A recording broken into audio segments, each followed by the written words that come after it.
მაგ დროს 21 წლის ვიყავი და სრულიად უფულო. მე მუშაობდი საკონსულტაციო ფირმაში.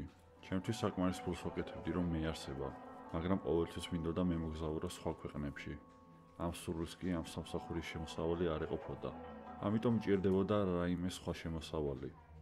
ზუსტად მაგ დროს არსებობდა პლატფორმა სახელად OnlyFans და საკმაოდ პოპულარული იყო. ვინმე ვინც არ იცით OnlyFans-ი, გეტყვით, რომ ეს არის საიტი, სადაც ადამიანები, უმეტესად ქალები აზიარებენ თავიანთ სურათებს და ვიდეოებს, თანხის სანაცვლოდ. ეს უფრო 18+ კონტენტია. გამიგია ქალებისგან ჩემ კომპანიაში თუ როგორ საუბრობდნენ ამ თემაზე და როგორ აკეთებდნენ ფულს უბრალო სურათის გადაღებით. და გადავწყვიტე, რომ ცდად ღირდა. შევიქმნი აკაუნთი და ჩემს შესახებ შესავალი გავაკეთე. შემდეგ გადავიღე პირველი ფოტო და ავტვირთე. ახლა უბრალოდ უნდა დავლოდებოდი თევზები როდის მოვიდოდნენ. რამდენიმე კვირაში რამდენიმე ადამიანი დავაინტერესე და გამოწერებიც ავიმატე. ყველა მათგანი თვეში $10 იხდიდა.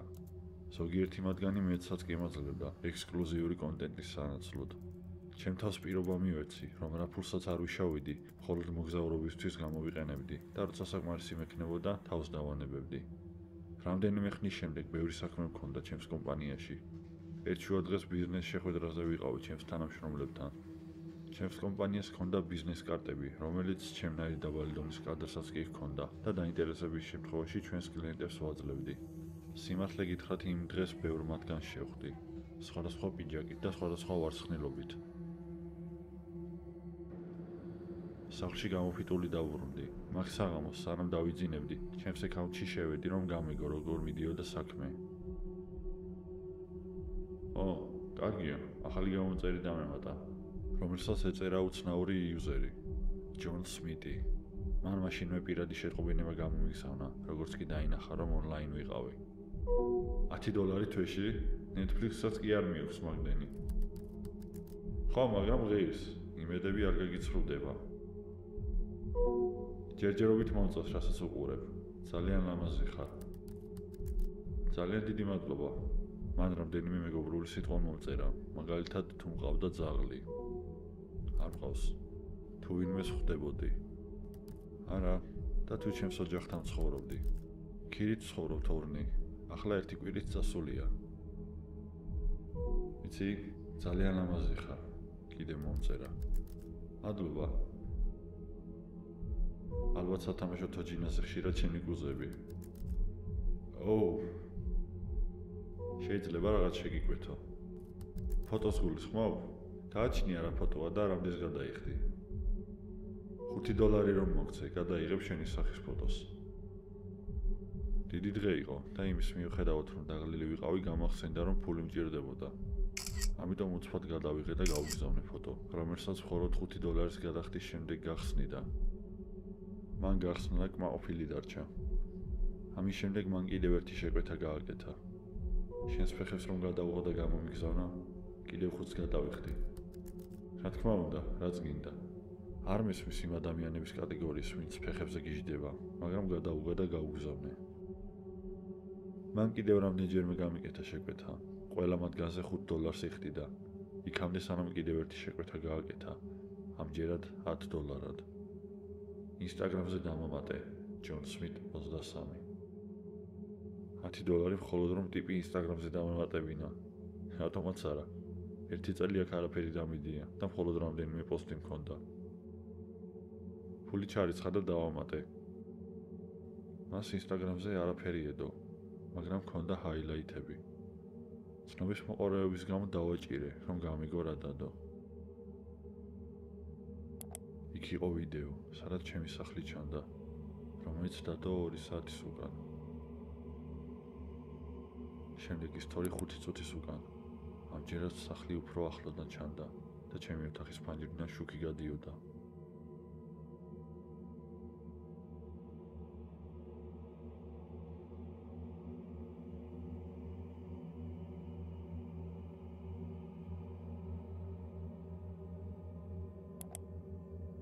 მესამე ისტორია აიტვირთა მხოლოდ 2 წუთის უკან. ამჯერად თითქმის შემოსასვლელთან იდგა. შემდეგ ინსტაგრამზე მესიჯი მომივიდა. შემომიშვი. თავს არ დაცემულმა ოთახის კარები ჩავკეტე და პოლიციას დაურეკე. ვუთხარი, რომ გარეთ ვიღაც უცხო პიროვნება იყო. ამ დროის განმავლობაში ის მწერდა. გამოდი გარეთ, თორემ შემოსვლა მომიწევს. ის კარების გაღებას ცდილობდა. მე გარეთ ვყიდოდი, რომ ვინმეს ჩემთვის ეშველა. კარგ სამეზობლოში არ ვცხოვრობდი, ამიტომ მათი იმედი არ უნდა მქონოდა. კარების გაღება შემომტრევად გადაიქცა და შემდეგ ყველაფერი დაწყნარდა. მე მეგონა გაიქცა, მაგრამ რამდენიმე წუთის შემდეგ გავიგე ფანჯარაზე კაკუნის ხმები. შემდგომ კი ფანჯრის ჩამტვრევის ხმა. მივხვდი, რომ საძინებელი ოთახის ფანჯარა ქვით ჩაამტვრია. ნახევარი წუთის შემდეგ გავიგე პოლიციის სირენების ხმა. ოფიცერი სახლში შემოვიდა, რომ შემომოწმებინე როგორ ვიყავი. ამ დროს ის კაცი დიდი ხნის წასული იყო. მე მათ ყველაფერი ვუთხარი, მათ მთლიანი სახლის პერიმეტრის შემოწმება დაიწყეს, მაგრამ ვერაფერი იპოვეს. მათ შემოთავაზეს, რომ ეს ღამე სხვასთან დარჩენილიყავი. მე მათ ვთხოვე, რომ არ წასულიყვნენ, სანამ ჩავალაგებდი. მანქანაში ჩავჯექი, რომ ჩემს მშობლებთან წავსულიყავი. ტელეფონი ბოლოჯერ შევამოწმე. ჩემს OnlyFans-ის აკაუნტზე ერთი გაუხსნელი შეტყობინება იყო მასული. სასიამოვნო იყო შენთან საქმის დაჭერა. ჩემს მშობლებს ყველაფერი მოუყევი და ვცდილობდი, რომ დამეძინა. იმ ღამეს 1000-მა კითხვამ შემაწუხა. ვინ იყო ჯონ სმიტი? რის გაკეთებას აპირებდა? როგორ გაიგო, სადაც ცხოვრობდი? ჩემი პირადი ინფორმაცია, რა თქმა უნდა, არ იყო გამოქვეყნებული და მარტო მე ვიცოდი. ქალაქშიც ახალი გადმოსული ვიყავი და არავისთან არ მქონია კონტაქტი. შემდეგ რაღაცები დავაკავშირე ერთმანეთს. კარტაზე, რომელსაც მე სხვა კლიენტებს ვაძლევდი, ეწერა არა მარტო ჩემი ბიზნეს ადრესი, არამედ ჩემი პირადი. ფაქტი ის, რომ ეს ინციდენტი იმ საქმიანი შეხვედრის შემდეგ მოხდა, დამთხევა ვერ იქნებოდა. დარწმუნებული ვარ, რომ ის ავადმყოფი, რომელიც სახლში შემოიჭრა, რომელიმე მათგანი იყო. ეს ინფორმაცია პოლიციას გადავეცი, თავის ბიზნეს კარტით, მაგრამ რა თქმა უნდა არაფერი გამოვიდა. არანაირი მტკიცებულება არ არსებობდა და აკაუნთი რა თქმა უნდა უკვე გაუქმებული იყო. ახლა ხვდები, რატომ მეკითხებოდა იმ მეგობრულ რაღაცეებს. მოკლედ რომ თქვა, OnlyFans შევეშვი. ამჯერად ჩემს მშობლებთან სამუდამოდ გადმოვედი, მაგრამ ყოველთვის, როდესაც შეხვედრა მაქვს ჩემს კლიენტებთან, ამაყ სახეს ვიღებ. მაგრამ შიგნიდან ყოველთვის ვეკითხები ჩემს თავს. კაცი, რომელთანაც ვმუშაობ, იგივეა, ვინც ჩემს სახლში შემოიჭრა.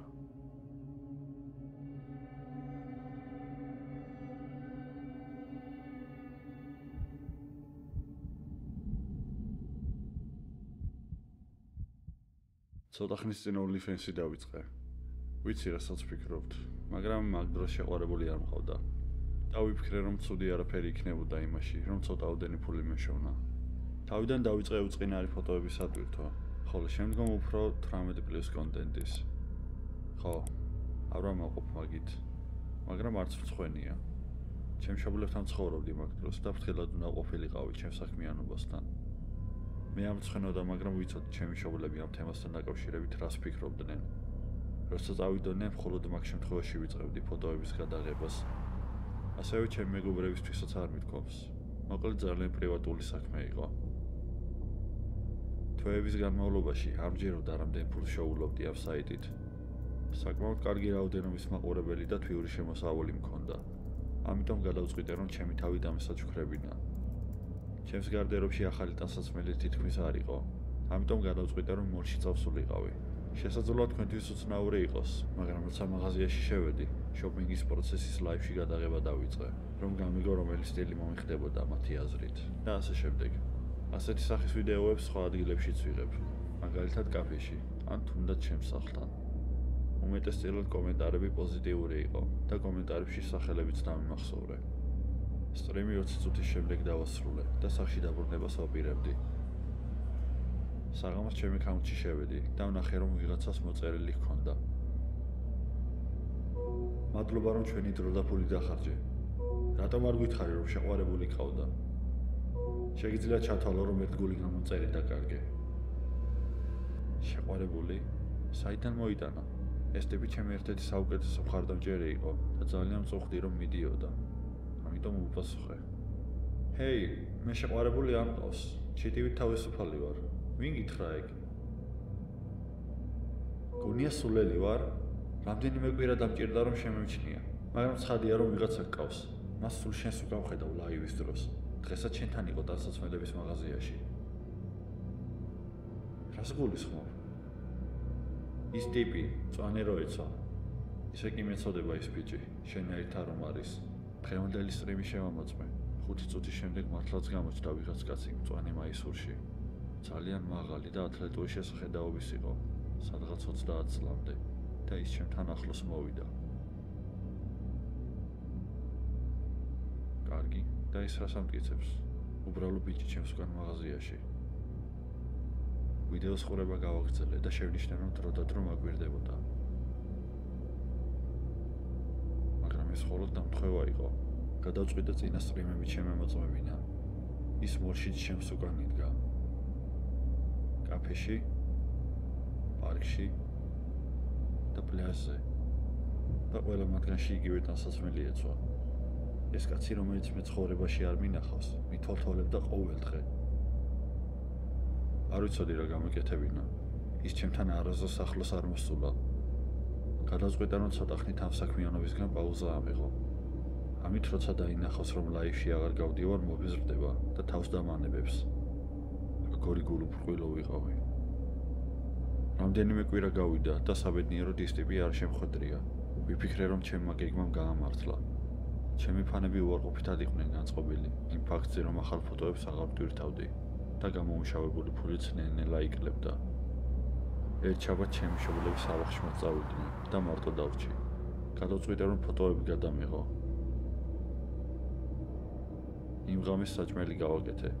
ფანჯარა გავაღე რომ სუნი გასულიყო და მაღლა ავედი ფოტოებისთვის. მაგ დროს ლაივით ჩავთე და ბოდიში მოუხადე ჩემს გულშემატკივრებს პაუზის გამო. უთხარი რომ ამიერიდან დავუბრუნდი იგივე ტემპით. საჭმლის გამო მომწყურდა და დაბლა ჩავედი რომ წყალი დამელია. ტელეფონიც ხელში მეჭირა და კომენტარებს პასუხობდი. და ზუსტად ამ დროს წავიკითხე კომენტარი, რომელმაც პანიკაში ჩამაგდო. ვინ არის შენს უკან ფანჯარაში? გამაში შემოჩნია ბნელი ფიგურა, რომელიც ფანჯარასთან იდგა და მე მიყურებდა. შევტრიალდი და გავიაზრე რომ ეს ის მწვანე მაისურიანი ტიპი იყო. მას ძალიან სიამოვნებდა იქ ყოფნა და ბედნიერი მიყურებდა. მე დავიყვირე და მაღლა გავიქეცი. აბაზანაში შევარდი, კარები ჩავკეტე და მშობლებს დაურეკე. მამას ვუთხარი რომ სახლში ვიღაც იყო შემოსული, რომელიც თვეებია მითვალთვალებს. მათ მითხრეს რომ ახლავე უკან ბრუნდებიან. პანიკაში არ ჩავარდნილიყავი და დედა უკვე პოლიციაში რეკავდა. მეზობლები არ ვყავდა რომ დახმარება გვეთხოვა. ამიტომ მამა ჩემმა მითხრა რომ სხვენში ავსულიყავი და კარგად დამალულიყავი. მას დაუჯერე და აბაზანის კარები გავაღე. როცა გამოვდიოდი, გავიგე ჩემთან ერთად სხვისი ნაბიჯები. სუსტად მაშინ გამახსენდა, რომ ფანჯრები ღია დავტოვე. სხვენში ასასვლელი ჩემი მშობლების ოთახიდან იყო. მე მაშინვე გავიქეცი ოთახიდან და კარები მოვიჯახუნე. როცა ეს ვქენი, გავგი კაცის ნაბიჯები თუ როგორ ამოდიოდა კიბეებზე. საბედნიეროდ კარები ჩაკეტო. მოუცა საკმარისი დრო, რომ სხვენის კარები ჩამომეწია და ავსულიყავი. როცა ავედი, კიბეებიც ამოუწიე, რომ ვერ გაიგო სად წავედი. ამის შემდეგ გავიგე ქვევიდან კარების გაღების ხმა. მაქსიმალურად ვცდილობდი, რომ ჩემი დახმა არ გასულიყო. ამ დროს კაცი ამბობდა, რომ იცოდა, რომ ჯერ კიდევ სახლში ვიყავი და მაინც მიპოვნიდა. სხვენში 5 წუთზე მეტი არ ვიყავი, მაგრამ იყოფნის დროს 5 წუთის მაგივრად 5 საათი მეგონა. სახლში სიჩუმებდა ისადგურა, მაგრამ ქვევით არ ჩავედი. შემდეგ გავიგე პოლიციის სირენების ხმა. ასევე ჩემი მშობლებიც ახლოს იყვნენ. სახლის თვალიერების დროს პოლიციამ კარზე დადებული თითის ანაბეჭდები აიღო. ასევე მათ იპოვეს ქლოროფირმის ბოთლი. ერთადერთი რამ რაც სახლიდან დაიკარგა, იყო ჩემი ლეპტოპი, რომელშიც ჩემი ფოტოები იყო. როგორც ჩანს, ამ კაც ფოტოებზე მეტი უნდოდა, მაგრამ როცა ვეღარ მიპოვა, ფოტოებით დაკმაყოფილდა. ამ ინციდენტის შემდეგ არაფერი დამიპოსტავს და არც ვაპირებ. ასევე ჩემი გამოწერებისთვისაც არ მithქვს რა მოხდა, რადგან ის ერთ-ერთი მათგანი იყო. ბოლოს ჩემს მშობლებს ამ საქმიანობის შესახებ სიმართლე უთხარი და და ჩემს დასთან სხვა ქალაქში გადავედი საცხოვრებლად. იმის მიუხედავად, რომ პოლიციას იმ კაცის სახე ჰქონდა და დიდი ალბათობით იმ ქალაქში ცხოვრობდა, სადაც მე, მათ მისი კვალი ვერ იპოვეს.